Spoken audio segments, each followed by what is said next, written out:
وَإِن كَانَتْ لَكَبِيرَةً إِلَّا عَلَى الَّذِينَ هَدَى اللَّهُ، اور بے شک یہ بڑی گراں چیز تھی، گراں مشکل بات تھی، مگر ان لوگوں پر نہیں جن کو اللہ نے ہدایت دی۔ وَمَا كَانَ اللَّهُ لِيُضِيعَ إِيمَانَكُمْ إِنَّ اللَّهَ بِالنَّاسِ لَرَءُوفٌ رَحِيمٌ، اور اللہ تعالیٰ ایسا نہیں ہے کہ تمہارے ایمان کو ضائع کرے، بے شک وہ بندوں پر یا لوگوں پر رحم فرمانے والا، شفقت کرنے والا، مہربان ہے۔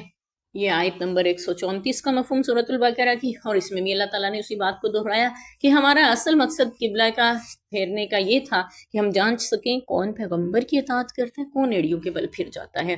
اور پھر یہ بھی اللہ تعالیٰ نے فرمایا کہ اللہ نے تمہیں امت وسط بنایا ہے۔ امت وسط سے مراد تمہارے اوپر کوئی مشکل احکام نازل نہیں کیے اور کوئی بالکل ہی تمہیں لاوارث نہیں چھوڑ دیا، اور یہود و نصارہ کی طرح تمہارے اوپر احکامات کا حکم نہیں، جیسے کہ اس یہودیت میں قتل کے بدلے قتل کا حکم ہے، اور عیسائیت میں صرف معاف کرنے کا۔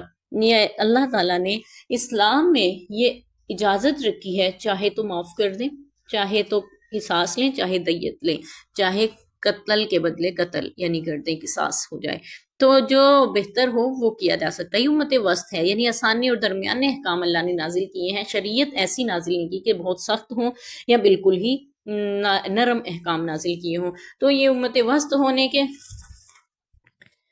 یہاں پہ ذکر آنے کا ایک مقصد یہ بھی بیان کیا جا سکتا ہے کہ خانہ کعبہ جو ہے وہ پوری زمین کا مرکز ہے، زمین کے وسط میں ہے۔ اس نسبت سے اللہ نے اس امت کو بھی وسط بنایا ہے، درمیانی امت، اور اس کو قبلہ بھی جو دیا وہ بھی وسط، زمین کے وسط کا دیا ہے۔ واللہ عالم۔ اللہ نے قیامت کے دن اس امت کو سب پہ گواہ بنایا۔ قیامت کے دن یہ امت تمام امتوں پر گواہی دے گی اس بات کی کہ اللہ یہ امتیں جو ہیں وہ انکار کر رہی ہوں گی اس دن کہ ہمارے پیغمبر تو کوئی آیا ہی نہیں ہمارے پاس ڈرانے کے لیے، نہ اللہ کا پیغام پہنچانے کے لیے، تو وہ انکار کر رہی ہوں گی۔ تو یہ امت گواہی دے گی، اللہ یہ امتیں جھوٹ بول رہی ہیں، آپ کے پیغمبر آئے تھے اور انہوں نے ان تک پیغام پہنچایا تھا۔ تو وہ کہیں گے تمہیں کیسے بتا؟ تو پھر یہ امت محمدیہ بتائے گی اللہ کے قرآن نے ہمیں بتایا ہے۔ یہ بھی امت وسط اس نسبت سے بھی ان کو کہا جاتا ہے کہ یہ گواہ بنائے جائیں گے۔ اور دوسرا یہاں پہ یہ ہے کہ وَيَكُونَ الرَّسُولُ عَلَيْكُمْ شَهِيدًا، رسول تمہارے اوپر گواہ ہوں گے۔ پھر رسول پاک صلی اللہ علیہ وسلم ساری امتوں پر گواہی دیں گے اور سارے پیغمبروں پر گواہی دیں گے کہ اللہ آپ کے پیغمبر سچے ہیں، آپ کے رسول سچے ہیں، آپ کے نبی جتنے آئے سچ بول رہے ہیں، انہوں نے امتوں کو پیغام پہنچایا ہے، اور آپ صلی اللہ علیہ وسلم اپنی امت پر بھی گواہی دیں گے اور باقی تمام امتوں پر بھی۔ تو وہ کہیں گے کہ آپ تو اتنے صدیوں بعد آئے، آپ کو کیسے پتا؟ تو بتایا جائے گا کہ ہمیں اللہ نے قرآن کے ذریعے یہ بتلایا کہ تمہارے اوپر نبی اور پیغمبر اور رسول بھیجے گئے تھے اور تم نے ان کے ساتھ کیا سلوک کیا۔ تو یہ تو ہے جی امت کی گواہی کا ذکر۔ اور پھر یہ کہ اللہ تعالیٰ دیکھنا چاہتے ہیں کون تم میں سے اتباع رسول کرتا ہے، کون ایڑیوں کے بل پھر جاتا ہے۔ اس سے یہ پتہ چلا کہ جب اللہ کا کوئی حکم نازل ہو اور نبی پاک صلی اللہ علیہ وسلم اس کو نافذ کرنے کا کہیں، تو پھر یہ اصل مقصد ہوتا ہے کہ کون اطاعت کرتا ہے، کون اپنی روگردانی کرتا ہے، ایڑیوں کے بل پھرتا ہے۔ ان کا یہ بڑا مشکل تھا، لیکن ان کے لیے جن کو اللہ نے ہدایت دی ان کے لیے پیغمبر کی اطاعت سب سے اہم تھی، اللہ کا حکم سب سے اہم تھا۔ اپنی مرضی یا کوئی قبلہ یا کوئی رخ یا کوئی سمت اہم نہیں تھی، بلکہ اللہ اور اس کے رسول کا حکم اہم تھا۔ یہی لوگ ہدایت والے ہیں، اور اللہ نے فرمایا اللہ تمہارے ایمان کو ضائع نہیں کرتا۔ اس سے مراد یہ لیا جاتا ہے کہ وہ لوگ جو بیت المقدس کی طرف رخ کر کے نمازیں پڑھتے ہوئے دنیا سے رخصت ہو گئے، ان کے بارے میں اللہ نے فرمایا کہ اللہ ان کے ایمانوں کو ضائع نہیں کرے گا، یعنی ان کی پڑھی ہوئی نمازیں ضائع نہیں گئی، یا تمہارے ایمانوں کو ضائع نہیں کرے گا سے مراد یہ بھی ہے کہ جو نمازیں تم پہلے بیت المقدس کی طرف رخ کر کے پڑھتے ہیں اللہ ان کو ضائع نہیں کرے گا، وہ بھی اللہ کی بارگاہ میں قبول ہیں، کیونکہ تب وہ بھی وہی اللہ کا حکم تھا، اس کی اطاعت ہو رہی تھی، اس کو مانا جا رہا تھا،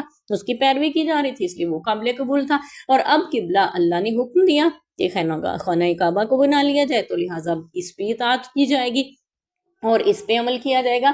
اللہ شفقت فرمانے والا ہے، اپنے بندوں پہ ضائع نہیں کر دیا کرتا کسی کے عمل کو، بلکہ قبول کرتا ہے، کیونکہ وہ بھی نیکی اور اللہ کی اطاعت کی نیت سے اعمال کر رہے ہوتے ہیں، اور اللہ رحیم بھی ہے، رحم فرمانے والا بھی ہے۔ وہ ایسا نہیں ہے کہ کسی کے عمل کو، کسی کے ایمان کو ضائع کر دے، جبکہ اس کی نیت اللہ کی رضامندی اور اس کے رسول کی اطاعت کے مطابق اس کے حکم کی پورا کرنے کی ہو۔ تو اللہ تبارک و تعالیٰ نے یہاں پہ ہمیں ایک بہت بڑی بات کو سمجھایا اور یہ بھی بتایا کہ بے وقوف لوگ ہوتے ہیں جو اللہ اور اس کے رسول کی اطاعت کرنے پر تمہیں باتیں کیا کرتے ہیں، لہٰذا ان کی باتوں پہ کان نہ دھریں، آپ اللہ اور اس کے رسول کی اطاعت کریں اور اسی کے مطابق اپنی زندگیاں بسر کریں۔ یہ پیغام ہمیں ان آیات سے مل رہا ہے کہ لوگوں کی، فضول لوگوں کی، بے وقوف لوگوں کی باتوں کی پرواہ نہ کریں۔ بے وقوف کون ہوتے ہیں؟ جو اللہ اس کے رسول کے حکم کے خلاف عمل کرنے کو کہیں یا اللہ اور اس کے رسول کی اطاعت سے رکنے کو کہیں، وہ بے وقوف ہوتے ہیں، خود بھی ہوتے ہیں، دوسروں کو بھی بنانا چاہتے ہیں۔ لہٰذا ان کی باتوں پہ کان نہ دھرا جائے، بلکہ ان کی بات کو سنا جائے جو اللہ اور اس کے رسول کا پیغام آپ تک پہنچا